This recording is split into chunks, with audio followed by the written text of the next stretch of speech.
उत्तरी भारत में नवीन भक्ति परंपरा की बात करते हैं तो उसके उदय के कारणों में ऐसे कई कारण थे जिन्होंने भक्ति का आंदोलन के उदय में योगदान दिया। क्रमवार इनकी बात करें तो सबसे पहला कारण हिंदू धर्म में आए अनेक दोष, जिसका जिक्र पूर्व में किया जा चुका है, और इन्हीं देशों का परिणाम था कि सामाजिक और धार्मिक जीवन में बहुत उथल पुथल मची हुई थी। धर्म के वास्तविक सिद्धांतों का स्थान खोखले अंधविश्वास, आडंबर और ढोंग ने ले लिया। ऊंच नीच, छुआछूत की भावनाएं काफी प्रबल हो चुकी थीं और अस्पृश्यता, दास प्रथा आदि ऐसी गलत गलत परंपराएं हिंदू समाज में आ चुकी थी, जिसका विरोध होना शुरू हो गया था।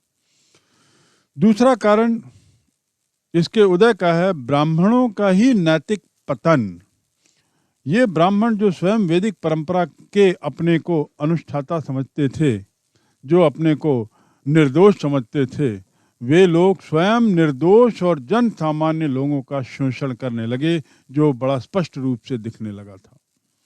इनके द्वारा धन का लोभ, इनके द्वारा अन्य बुरे कार्य, और तो और इनके द्वारा धर्म को तोड़ मरोड़ कर अपनी सत्ता को बनाए रखने का प्रयास अब जग जाहिर होने लगा था।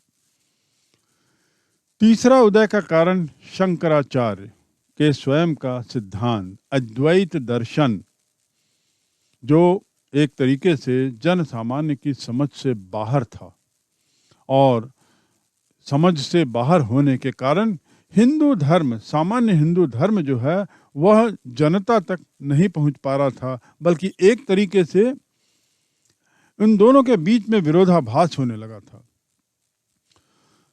भक्ति को अधिक महत्व दिए जाना अब आवश्यक हो गया, क्योंकि अद्वैत दर्शन शंकराचार्य का थोड़ा कठिन भी हो चला था। कुछ इतिहासकारों के अनुसार भारत में इस्लाम के बढ़ते हुए खतरे ने भी भक्ति आंदोलन के उदय में महत्वपूर्ण भूमिका निभाई। जैसा पूर्व में मैंने बताया या कहा कि सूफी धर्म के उदय का कारण हिंदू धर्म की बुराइयां तत्कालीन समाज में, और हिंदू धर्म में सुधार का कारण सूफी धर्म का आना। तो इस प्रकार सूफी संतों के प्रभाव ने भी भक्ति आंदोलन के विकास में बहुत महत्वपूर्ण भूमिका निभाई। इस्लाम के बढ़ते हुए खतरे ने भी भक्ति आंदोलन के उदय में काफ़ी योगदान दिया। और अंतिम कारण यदि हम नवीन भक्ति पंथ की परंपरा की करें तो इस काल में अनेक संतों का उद्भव हुआ, जिनका न तो किसी विशेष संप्रदाय से लगाव था, न किसी उद्देश्य किसी पृथक धर्म को स्थापित करना था। ये लोग कतई नहीं चाहते थे कि कोई नई परंपरा को ईजाद करें, कोई नई परंपरा को जन्म दें। उनका विचार था कि केवल प्रभु शक्ति तथा प्रभु प्रेम से ही मोक्ष की प्राप्ति हो सकती है, और इन्हीं विचारों ने भक्ति आंदोलन को जन्म दिया। भक्ति आंदोलन के उदय के कारणों को जानने के बाद अब हम चलते हैं कि भक्ति आंदोलन के सिद्धांत क्या थे, और इनके सिद्धांतों को भी क्रमबद्ध किया जा सकता है। पहला, सभी संतों ने ईश्वर की एकता पर बल दिया। एक ईश्वरवाद की विचार इनका सर्वोपरि था। चाहे आप किसी भी नाम से उसे पुकारें, ईश्वर एक है, ऐसा इन भक्ति आंदोलन के संतों का विचार था। दूसरा, ईश्वर की भक्ति, उसकी अनन्य भक्ति, भक्ति मार्ग, यही ईश्वर तक पहुंचने का मार्ग है, यही मोक्ष का रास्ता है, और इस अनन्य भक्ति के द्वारा ही जीवन मरण के इस चक्र से मुक्त हुआ जा सकता है। यह इनका दूसरा सिद्धांत था। तत्कालीन भक्ति आंदोलन के संतों के तीसरे सिद्धांत की बात करें तो इनका विचार था कि मनुष्य को अपने को पूर्ण रूप से ईश्वर को समर्पित कर देना चाहिए। यह पूर्ण समर्पण ही हमें सांसारिक लोभ से, सांसारिक विषयों से दूर रखेगा और हमें ईश्वर की शरण में जाने में मदद करेगा। चौथा सिद्धांत, कबीर, नानक, चैतन्य, जो तत्कालीन समाज के प्रसिद्ध संत थे, कि बिना गुरु के मोक्ष की प्राप्ति नहीं हो सकती। उनका विश्वास था कि गुरु का होना आवश्यक है। जैसा कि हमने सूफी धर्म में पढ़ा, पीर की परंपरा पर सूफी धर्म का विश्वास था और सूफी धर्म में तो दीक्षा भी उन्हीं के द्वारा ही दी जाती थी। इसी प्रकार कबीर ने भी इस बात पर जोर दिया, चैतन्य ने भी इस बात पर जोर दिया कि गुरु ही मोक्ष की प्राप्ति के लिए एक जरिया हो सकता है, वही उसे अंधकार से प्रकाश की ओर ले जा सकता है। पांचवा सिद्धांत, जाति पाति का खुलकर विरोध। जैसा पहले बताया गया है, उस तत्कालीन समाज में, बढ़ते ब्राह्मणवाद में, कुछ ऐसे वर्ग भी हो गए थे जिन्हें ब्राह्मण समाज से, जिन्हें वैदिक समाज से, वैदिक परंपरा से बाहर रखा जाने लगा। यह इन संतों को नागवार गुजरा और उन्होंने इसका खुलकर विरोध किया। मानव मानव में प्रेम भाव का संदेश दिया और जाति व्यवस्था को एक बहुत बड़ा अभिशाप मानते हुए उन्होंने आह्वान किया समाज का कि इसे पूरी तरह से उखाड़ फेंकें। छठवां सिद्धांत, बाह्य आडंबरों का विरोध। तीर्थ यात्रा, मूर्ति पूजा, दास प्रथा, अनुष्ठान, यज्ञ, ये सब ऐसी इनकी प्रथाएं थीं जो बड़े खर्चीले ही नहीं हो चले थे, बल्कि ब्राह्मणों के द्वारा ये एक नई परिपाटी में चलने लगे थे, जिसके खिलाफ, जिसके विरुद्ध इन संतों ने अपनी आवाज़ उठाई और इस बात पर जोर दिया कि ये सब आडंबरों, दिखावों का स्थान भक्ति मार्ग में नहीं है। इसका खंडन भी किया। अंतिम सिद्धांत कि किसी भाषा विशेष को उन्होंने अपने लिए पवित्र नहीं माना। स्थानीय भाषा, स्थानीय परंपराएं उनके लिए उतनी ही महत्वपूर्ण, मूल्यवान थी जितना कि कोई अन्य भाषा। उन्होंने जोर दिया कि ईश्वर तो केवल भक्ति और हृदय की भाषा ही समझता है। अपने विचार को जन सामान्य तक पहुंचाने के लिए हमें ऐसा सरलतम भाषा का उपयोग करना चाहिए जिससे जन सामान्य हमारे विचारों को समझ सके और भक्ति मार्ग की परंपरा को अपना सके।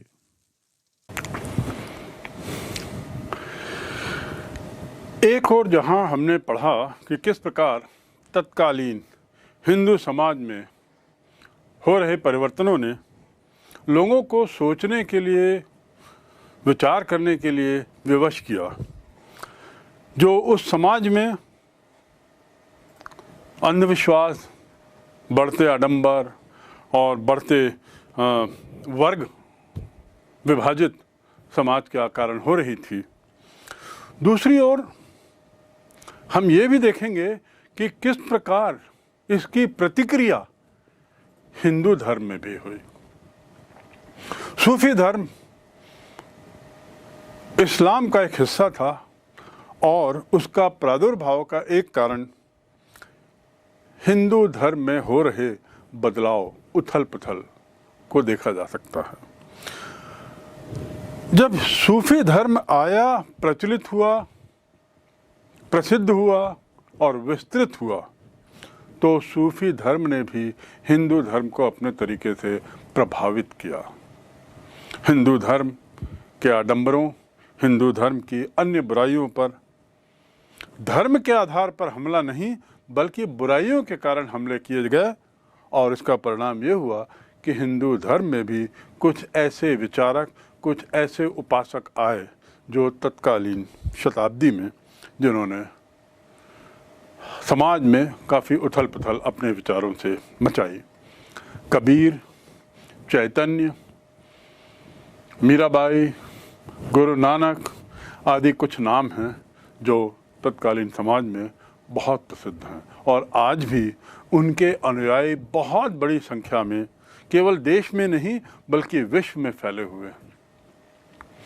इन संतों के अलावा और भी बहुत से संत क्षेत्रीय जगहों पर हुए। अपने अपने क्षेत्रों में स्थानीय तरीकों से उन्होंने सामाजिक बुराइयों पर अपने आख्यान दिए, अपने उपदेश दिए और समाज में एकता, समाज में एकजुटता, समाज में समरूपता आदि का काफ़ी प्रयास किया।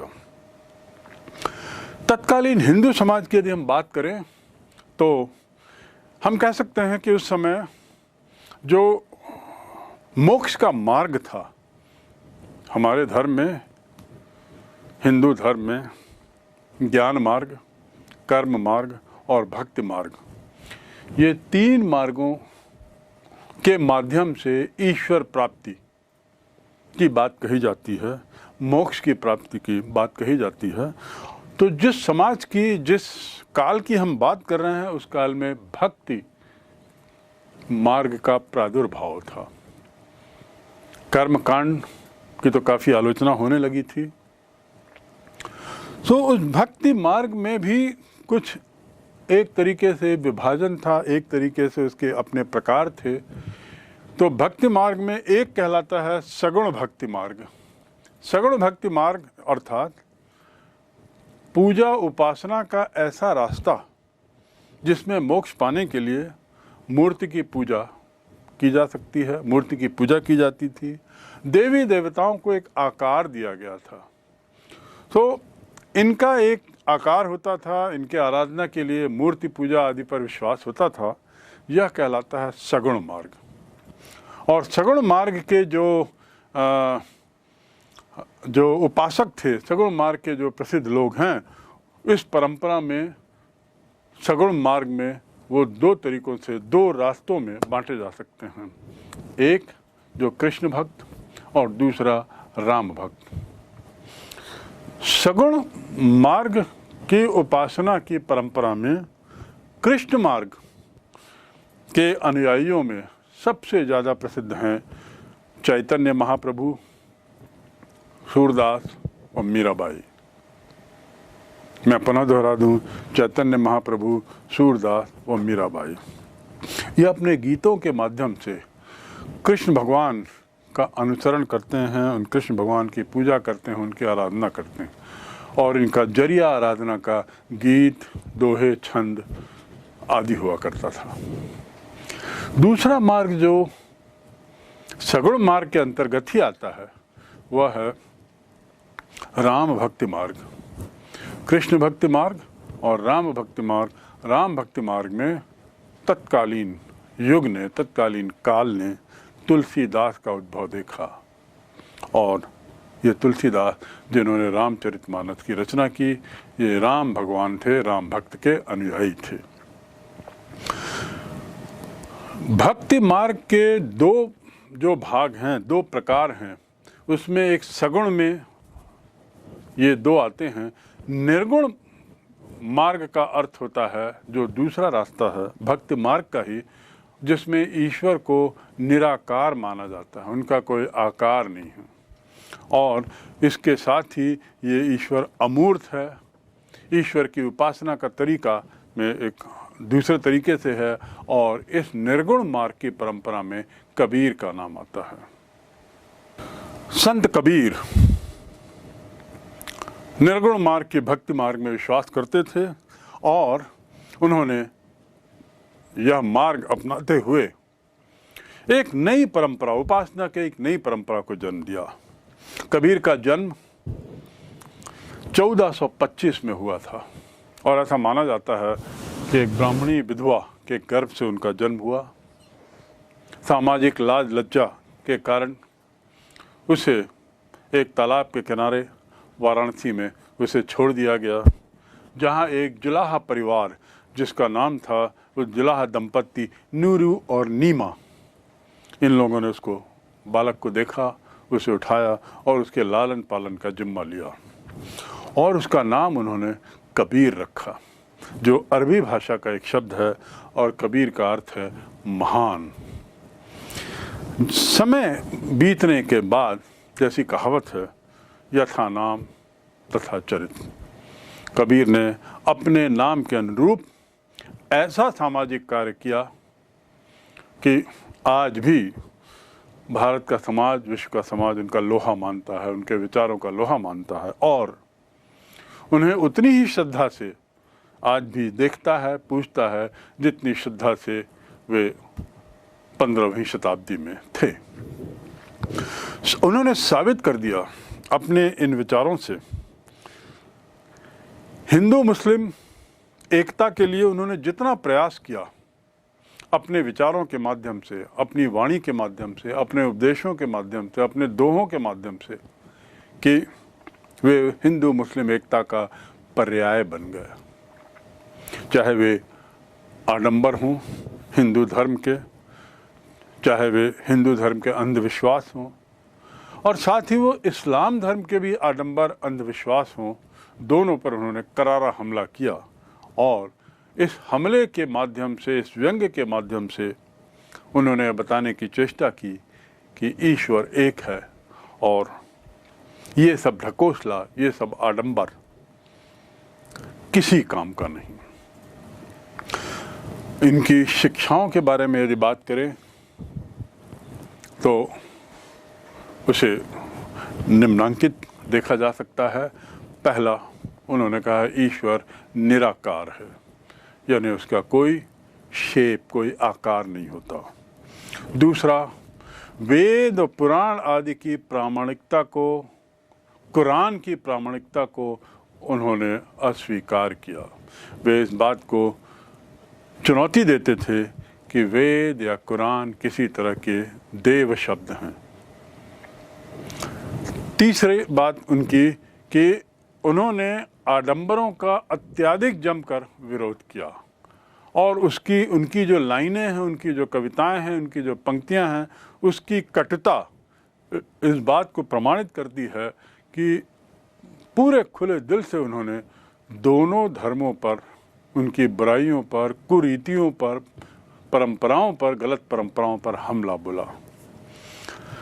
चौथी बात उनकी शिक्षा का जो है वह है कि आदमी को जन्म से नहीं बल्कि कर्म से जाना जाता है, यानी जन्म के बदले कर्म की महत्ता पर उन्होंने बल दिया। पांचवी बात उनकी शिक्षा की, जैसा पहले कहा गया, मूर्ति पूजा पर वे विश्वास नहीं करते थे, उस पर हमला बोला। साथ ही अन्य बुराइयां जो हिंदू धर्म में आ चुकी थी, मंदिर, मस्जिद, तीर्थ यात्रा और उसके साथ ही व्रत आदि पर उन्होंने करारा हमला बोला। उन्होंने स्पष्ट कहा कि ये सब यात्राएं धर्म के नाम पर हमें ईश्वर की ओर नहीं ले जाती, बल्कि उसके लिए तो भक्ति ही एकमात्र रास्ता है। और हिंदू मुस्लिम एकता पर उन्होंने इसी बात को लेकर बारंबार जोर दिया। पाहन पूजय हरि मिलय तो मैं पूज पहाड़, पाहन पूजय हरि मिलय तो मैं पूज पहाड़, ताते को चाकी भला मीच खाए संसार। इसके साथ उनका ये भी कहना था इस्लाम धर्म को लेकर, कांकर पाथर जोड़ी के मस्जिद लई बनाए, ता चढ़ी मुल्ला बांग दे का बहिरा हुआ खुदाए।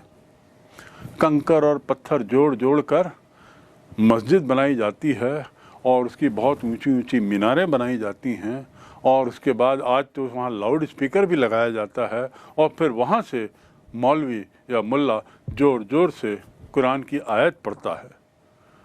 तो इस बात पर हमला करते हुए उस समय 15वीं शताब्दी में जब मुस्लिम लोग शासक थे, उनकी चिंता न करते हुए उन्होंने साफ कहा कि क्या खुदा या भगवान ईश्वर बहरा हो गया है जो इतनी ऊंचाई पर जाने के बाद जोर जोर से चिल्लाने की जरूरत पड़ती है। हिंदू धर्म पे उन्होंने कहा, पोथी पढ़ी पढ़ी भय मुआ, फिरा न मन का फेर, तन का मन का दारिदय, मन का फेर। पोथी पढ़ी पढ़ी भय मुआ, फिरा न मन का फेर, तन का मन का डारी दे, मन का फेर। किताब पढ़ पढ़ के तो ऐसा लगता है कि हम ईश्वर प्राप्त कर लेंगे, यह धारणा बहुत गलत है। कबीर ने कहा कि जो शरीर की जो माला है, या ऐसा गिनते हैं जो मन का, हाथ की मनका को गिनने से भगवान नहीं मिलेगा। हमें तो अपने मन के मनके को बदलना पड़ेगा, मन की माला को बदलना पड़ेगा। ये जो अंधविश्वास है, जो आडंबर हैं, जो दूसरे धर्मों के प्रति विद्रोह है, विरोध है, इससे दूर हटना पड़ेगा, तभी जाकर हमें ईश्वर मिलेगी। कबीर के जन्म और उनके बचपन के बारे में जानने के बाद अब थोड़ा हम उनकी शिक्षाओं के बारे में एक खाका खींचें। उनका जो मार्ग था वह भक्ति मार्ग था। उनका विश्वास था कि भगवान के प्रति श्रद्धा और भक्ति ही ईश्वर को प्राप्त करने का सर्वश्रेष्ठ मार्ग है। उन्होंने ये भी कहा कि बिना भक्ति के धर्म धर्म नहीं है, यानी भक्ति ही अत्यावश्यक है यदि हमें परमेश्वर को प्राप्त करना है। तो परम सत्ता के अनेक नाम हैं, जैसे अल्लाह, पीर, हजरत, खुदा आदि आदि। इस्लाम धर्म में ऐसी वेदांतिक विचारों में भी जो नाम हैं उसका उन्होंने जिक्र किया और उनको कहा कि वे ब्राह्मण, अलख, निराकार आदि नामों से संबोधित किए जा सकते हैं, लेकिन अंततः परमेश्वर एक है, ऐसा उनका कहना था। वेदांत दर्शन के प्रभाव का ही असर था कि उन्होंने इस बात को स्पष्ट किया कि ईश्वर एक है और शब्द और शून्य ऐसे शब्दों का भी उन्होंने अपने उपदेशों में, अभिव्यंजनाओं में बारंबार प्रयोग किया है। इसको अपने तरीके से उन्होंने परिभाषित किया, शब्द और शून्य। ये जो दोनों शब्द हैं, ये शब्द योगी परंपरा से लिए गए हैं।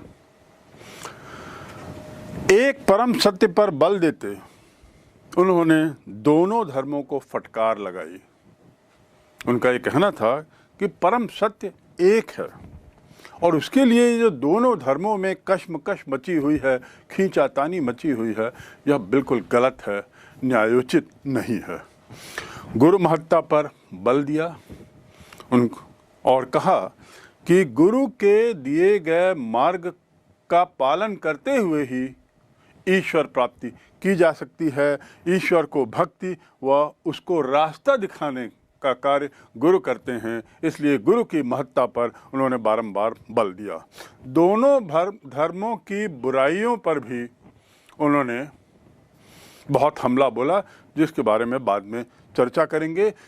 इतना जान लें कि कबीर सभी संतों में इसलिए विशेष रूप से जाने जाते हैं कि उन्होंने दोनों धर्मों पर, चाहे वे शासकों का धर्म था इस्लाम, चाहे वो शासित लोगों का धर्म था हिंदू धर्म, दोनों पर समान रूप से प्रहार किया और प्रबल प्रहार किया। दोनों धर्मों की बुराइयों की बहुत आलोचना की। आडंबर, बाहरी दिखावा, यज्ञ, अनुष्ठान आदि भी उनकी धार्मिक प्रक्रिया में नहीं थे। उन्होंने इसका सख्त विरोध किया। पर्दा प्रथा, सती प्रथा और साथ ही ब्राह्मणों की जाति श्रेष्ठता, इसकी कटु आलोचना की। उनका कहना था कि सभी लोग एक ही रक्त के हैं, सभी मानव जाति के लोग एक ही रक्त से हैं, उनका सबका रक्त एक है, तो इस प्रकार जाति का इसमें कोई स्थान नहीं है। सभी परम पिता के समान संतान हैं, सभी एक ही पिता की संतान हैं, तो फिर जाति का कोई स्थान नहीं है। कबीर ने लोगों का बारंबार आह्वान किया कि जो लोग मेरे विचारों से सहमत हैं वे मेरे साथ चलें, वे समाज को बदलने में, क्रांतिकारी परिवर्तन लाने में मेरे साथ चलें। कबीरा खड़ा बाजार में लिए लुकाठी हाथ, जो घर फूंके आपनो चले हमारे साथ। इस आह्वान के साथ कबीर ने दोनों धर्मों के अनुयायियों को, दोनों धर्मों के पालनकर्ताओं को यह आह्वान किया कि साथ में चलें और समाज को बदलने में योगदान दें। उनके विचारों को यदि संक्षिप्त में कहा जाए तो वे एकेश्वरवादी थे, एक ईश्वर में विश्वास था, निर्गुण ब्रह्म, सभी परम ब्रह्मा के पुत्र व एक ही रक्त के बने। दूसरा, बाह्य आडंबर पर वह विश्वास नहीं करते थे और जैसा मैंने कहा बाह्य आडंबर की उन्होंने कटु आलोचना की और साथ में उन्होंने ये भी कहा कि जब ईश्वर हम में निहित है तो हम बाहर की ओर क्यों देखते हैं, बाहर जाने की हमें ज़रूरत ही नहीं है, व्यर्थ में हमसे बाहर क्यों ढूंढते हैं, ईश्वर तो हमारे स्वयं में निहित है। साथ ही वे मानवतावादी भी थे, जिसमें उन्होंने, मैंने बताया कि उनका कहना था कि सभी एक ही पिता की संतान हैं और इसलिए मनुष्यता को उन्होंने बहुत स्थान दिया, बहुत अहम स्थान दिया। गुरु की महत्ता इस पर बता दिया गया है कि साधना, भक्ति साधना, भक्ति के माध्यम से साधना करने की जो प्रक्रिया है उसमें गुरु का अहम रोल रहता है और इसलिए गुरु की आवश्यकता पड़ती है। और अंतिम, समन्वयवादी विचार। तत्कालीन समाज में जो हिंदू, मुस्लिम और अन्य धर्मों का जो उथल पुथल उनके बीच में जो चल रही थी, जो उठा पटक चल रही थी और जो जिस तरीके से ब्राह्मणवाद हावी हुआ था, उसको देखते हुए उन्होंने स्पष्ट कहा कि सभी धर्मों में समन्वय होना चाहिए, एक ऐसा मार्ग जिसमें सभी धर्मों के अच्छे विचारों को लेकर चला जाए और ये बाह्य दिखावा, आडंबर, जात पात, अंधविश्वास, बुरी प्रथाएं, इन सब को समाज से हटाया जाए।